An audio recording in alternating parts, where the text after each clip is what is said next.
Phone కింద down ready sir లేదు వెనకాల అన్న ఉన్నాడు 1 సెకండ్ ఆగండమ్మా ఆడి అందరూ చెక్ చేసుకోండి okay sir down down TV 9 logo పైకి పెట్టండి ఏమైనా 10 టీవీ డౌన్ టీవీ 9 డౌన్ మూతిలోకి వెళ్తున్నాం లోగో ఫేస్ లోకి వస్తుంది లోగో డౌన్ చేయండి లోగోలు ఫేస్ లోకి వస్తున్నాయి డౌన్ చేయండి ఎస్ అంటే మొదలెడతాం రెడీ సార్ ఫోన్ పక్క పైకి పెట్టండి 10 టీవీ డౌన్ ఫేస్ లో కోటగారని కెమెరా జూమ్ చేసుకో అరే ఆయన మేము ఆప్యాయంగా పిలుచుకునేవాళ్ళం. నాకు సినిమాల్లోకి వెళ్ళక ముందు నాటకాల నుంచి కూడా బాగా పరిచయం.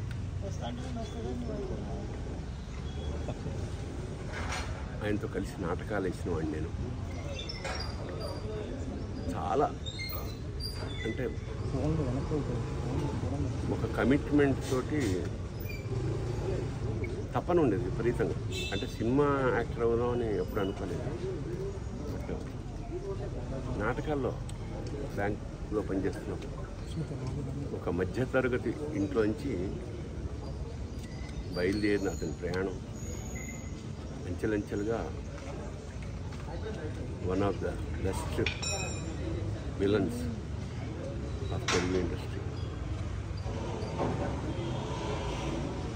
సరే సరదాగా మాట్లాడుకునే వాళ్ళ కోటగారి నేచర్ ప్రకారం మాట కటువుగా ఉండేది. సరే చిన్నప్పటి నుంచి నాకు తెలిసిన వ్యక్తి కాబట్టి పెద్ద పట్టించుకునేవాడు. ఎన్నో విషాదాల్ని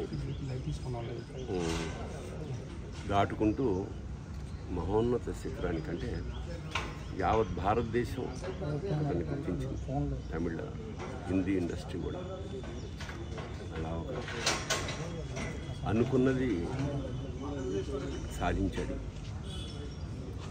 ఇప్పుడే అదే చెప్పుకుంటున్నాం మా అనుభవాలు.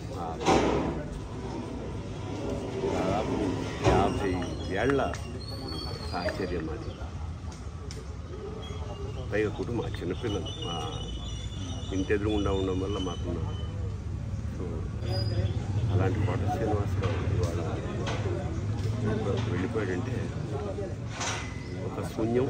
కోట శ్రీనివాసరావు గారి స్థానం మాత్రం ఇంకెవరు పూరించలేరు, అది సత్యం.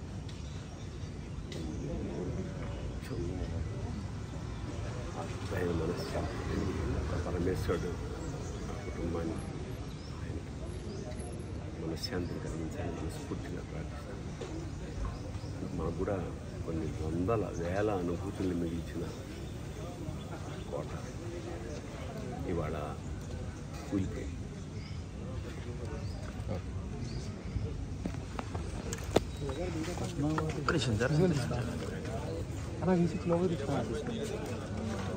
ముందుకెళ్ళకన్నా నేనే చేశాను.